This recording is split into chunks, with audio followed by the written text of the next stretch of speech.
아프리카 리비아에서 한국인 한 명이 무장단체에 납치돼 한 달 가까이 억류돼 있다는 소식이 전해졌습니다. 관련 영상이 공개되면서 상황이 긴박하게 돌아가고 있는데요. 무사히 구조하기 위해선 어떤 협상 전략이 필요할지 테러 협상 전문가와 함께 알아보겠습니다. 이종화 전 경찰대 위기협상연구센터 교수 모셨습니다. 교수님 어서 오세요. 네, 안녕하십니까. 네. 먼저 어제 리비아의 유령 매체가 페이스북에 2분 43초짜리 영상을 공개했는데요. 억류된 한국인의 육성도 담겼습니다. 들어보시죠. Suffering and too much my wife and my children too much headache every day. President help us.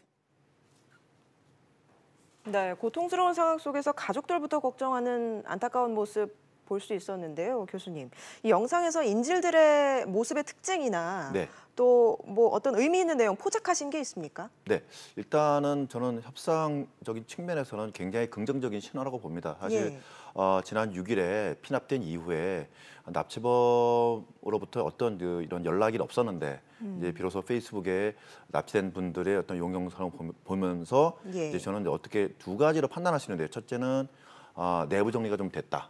두 번째는 이제는 우리가 이 사람들을 억류하고 있으니까 우리하고 협상하자라는 신호로 우리가 해석해 볼 수 있습니다. 예, 영상상으로 봤을 때 건강 상태는 좀 괜찮아 보입니까? 네, 저는 또 이제 하나 걱정되는 게 제가 이제 과거에 이런 경험을 하면서 이 납치된 분들의 어떤 가족들과 제가 계속 하는데 그분들도 힘들지만 저 영상을 보는 가족들의 심정을 생각하니까 제가 굉장히 마음이 힘들더라고요. 그렇죠. 그래서 그런 분들 그다음에 이런 것이 근데 문제는 이런 것들이 또 압박을 해서 긍정적인 요소로 작용해야 되는데 부정적인 요소로 작용할까 봐 그것도 좀 한편으로 어떤 걱정이 되는 면이 있습니다. 예, 납치된 지 오늘로 28일째죠. 네, 지난 6일에 납치됐습니다.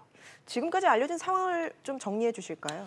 지난 이제 7월 6일 날 리비아의 그 남쪽에 있는 그 자말 하사우나 지역에 있는 우리 한국인 회사가 건설하는 현장이 있습니다. 여기에 괴한이 침입을 해서 한국인 한 사람과 필리핀 3명을 납치를 해서 현재 그 협상을 진행하고 있는데 우리가 알려진 대로 리비아 현지 방송에서 억류된 4명의 동영상이 페이스북에 공개되면서 외교부에서도 그동안 사실은 이제 요청에 의해서 엠바고가 돼서 보도를 안 했는데 동영상이 유튜브에 공개가 되면서 이제 공개로 지금 협상을 진행하고 있는 그런 상황입니다. 납치단체가 한 달이 다 돼서야 이 납치 사실을 알린 이유가 뭘까요? 저는 이제 두 가지로 해석할 수 있는데요.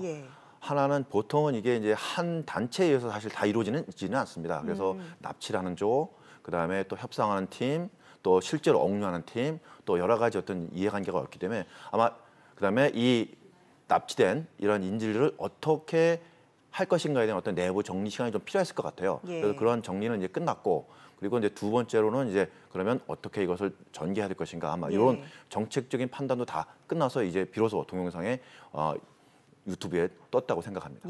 우리 외교부는 납치 사실을 언제쯤 알았을지 그것도 궁금하고요. 또 언론의 보도를 좀 자제해달라고 요청을 해왔는데 그 이유도 궁금합니다. 저는 이참에 우리가 해외에서 납치됐을 때 어떤 언론 보도에 대해서 조금 더 좀 논의가 필요하지 않나 생각합니다. 지금은 이제 과거에 우리가 이제 사실 이런 과거의 사례를 보면 많은 경우에 이제 엠바고를 요청을 해서 보도를 자제했는데 제가 보기엔 사실 그것이 그렇게 영향을 미치지는 않습니다. 다만 긍정적인 영향을 미치지 않는다. 네, 긍정적인 부정 영향을 미치지 않는데요. 다만 우리나라 언론의 어떤 어떤 가이드라인 정도는 우리 정해줘야 된다. 예를 들면 팩트, 사실은 보도하되 예를 들면 지나치게 이걸 선정적으로 간다든지 이렇게 해서 그런 것이 가족이나 우리 정부를 압박하는 요인을 작용한다면 사실 협상에 부정적인 영향을 끼칠 수 있지만 사실 자체를 보도하는 것이 그것이 긍정적인 영향을 줄까 부정적인 영향을 줄까에 대해서는 제가 보기엔 그게 중요한 이슈는 아닌 것 같습니다. 납치단체의 정체나 또 뭘 요구하는 건지 정확히 알려지진 않았는데요. 어떻게 보십니까?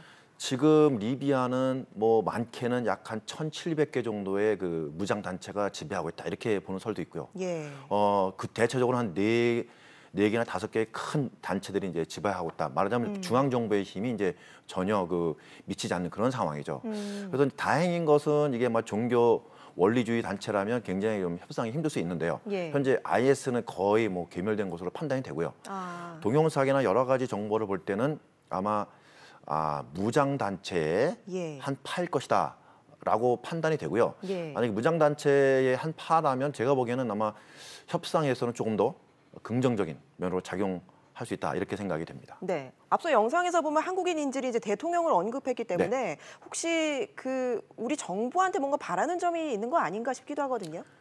인질범의 입장에서는 당연히 정부를 개입시키고 싶어 할 겁니다. 왜냐하면 정부가 개입되는 순간 사실은 인질범들이 요구하는 어떤 기대치가 상당히 높아가거든요. 그런데 제 생각에는 정부의 역할은 굉장히 제한적일 수밖에 없습니다. 왜냐하면 정부가 깊이 개입하면 개입할수록 사실은 인질범의 입장에서는 자신이 굉장히 협상력을 가지고 있다가 느끼기 때문에 예. 저희가 협상에 유리할 수가 없어요. 그래서 정부의 역할은 굉장히 제한적으로 저는 계속 유지하는 게 맞다고 생각을 합니다.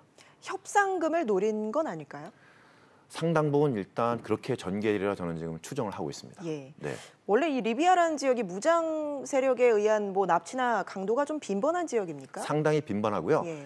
지금 리비아에서는 정확한 통계는 없지만 제가 조사한 바에 하면 매달 한 100건 정도의 내외국인을 예. 납치하는 매달 그런 100건이요. 납치 사건이 일어난다고 보시면 되고 거의 예. 무정부 상태라고 보시면 정확할 것 같습니다. 우리 외교부가 총력 대응을 하고 있다고 하는데 네. 이런 국제적인 납치 사건이 발생하면 보통 어떻게 대응을 합니까? 보통 이제 외교부가 주도해서 이제 그 납치 사건을 이제 사실 석방하려고 노력을 하는데요. 예. 여기서 저는 이제 정부의 역할을 좀 명확하게 할 필요가 있다고 생각합니다. 아까 말씀드렸지만 정부가 지나치게 개입을 한다든지 이렇게 되면 사실 납치범의 입장에서는 굉장히 정부가 사실 제공할 수 있는 부분이 많지 않습니까? 그래서 협상력이 굉장히 높고 자기가 가지고 갈 수 있다고 여기는 게 굉장히 많아집니다. 예. 그래서 사실은 이제 정부의 역할은 좀 제한적인 것에 머물 필요가 있고요. 예. 여기에 이제 보다 이제 가족이나 또 인질로 억류된 분들의 어떤 회사나 이런 예. 민간 부분의 역할이 좀 많이 있어야 된다고 생각합니다. 과거에도 우리 국민이 이렇게 무장단체에 의해서 납치된 적이 있었잖아요. 예, 있죠. 과거 사례들과 뭐 지금을 좀 비교하자면 어떨까요? 요번 사례가 좀 더 어렵지 않을까 생각이 됩니다. 왜 왜냐하면 그렇습니까? 일단 예. 이렇게 해외에서 납치됐을 때는 현지에서 우리 정부나 우리 그 회사에 말하자면 의사를 전달해줄 중개자의 역할이 굉장히 중요한데요. 예. 그런데 이제 리비아 같은 경우는 거의 무정부 상태이기 때문에 정말 믿을 수 있는 중재자를 발견한 그 일 자체가 굉장히 어렵습니다. 예. 그래서 그 어렵고요. 또 우리 중앙정부의 정부가 리비아 정부와 뭐 긴밀하게 협력하고 있다 이런 얘기를 예. 밝히기도 했는데요. 밝기도 했지만 사실 예. 리비아는 정부가 없는 상태거든요. 왜냐하면 중앙정부가 있지만 그건 해외에서 그렇게 중앙정부를 인정하는 것뿐이지 실제로 리비아 내에서는 중앙정부의 역할이 굉장히 제한적입니다. 그래서 제한적이기 때문에 실제로 우리 한국인을 억류하고 있는 그 무장단체에 예. 어떤 영향력을 끼칠 수 있을까? 이 점에 대해서는 저는 좀 의문입니다. 그럼 이번에 구조작전을 펴는 과정에서 네. 특히 이런 부분은 유의해야 된다. 어떤 게 있을까요? 제가 보기에는 구조작전은 거의 불가능하고요. 예. 구조작전을 한다는 것은 거의 협상의 마지막에 이거는 정말 최악의 경우에 상정하는 게 구조작전이고요. 왜냐하면 구조작전을 해서 생존할 확률이 높다고 생각하면 저는 적극적으로 찬성하지만 예. 이때까지의 모든 학자나 경험을 봐서 구조작전을 해서 사실 생존하는 예는 그렇게 많지 않습니다. 예. 이번 리비아 피랍의 경우 인질을 좀 무사히 네. 최대한 빨리 네. 이제 구출을 하기 위해서 네. 어떻게 앞으로 대응을 해야 될까요? 일단 지금 정부가 최대한 노력을 하고 있고 예. 또 지금 이제 청해부대도 현재 급파되고 이런 노력들도 굉장히 좀 중요하다고 생각합니다. 하지만 또 전문가가 좀 개입을 해서 회사나 어떤 가족들을 위해서 좀 더 전문적으로 그런 노력을 해야 아마 인질이 좀 살아나지 않을까 이렇게 생각합니다. 알겠습니다. 아무쪼록 빠른 시일 내에 안전하게 구조되길 바라겠습니다. 이종화 테러 협상 전문가였습니다. 말씀 고맙습니다. 네, 감사합니다.